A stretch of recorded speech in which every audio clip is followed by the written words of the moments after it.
Magandang morning ulit sa ating lahat. Ito, sarsyadong tilapia naman ang ulam ideas natin ngayon mga lods. Kilalagay na natin ang kamatis. Gisahin muna natin yan.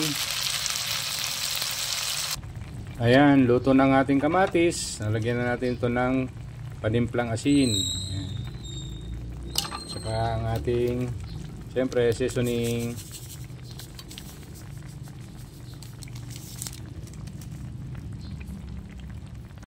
Ngayon naman, sunod na natin i-dive ang ating piniritong tilapia.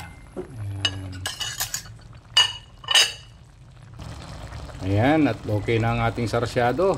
Kukumplituhin na natin ng panangkap. Lalagyan natin ito ng binating itlog. Ayan. Ayan guys. Konting kuluan lang yan. At yum yum yum na tayo. Salamat po ulit sa inyong panonood.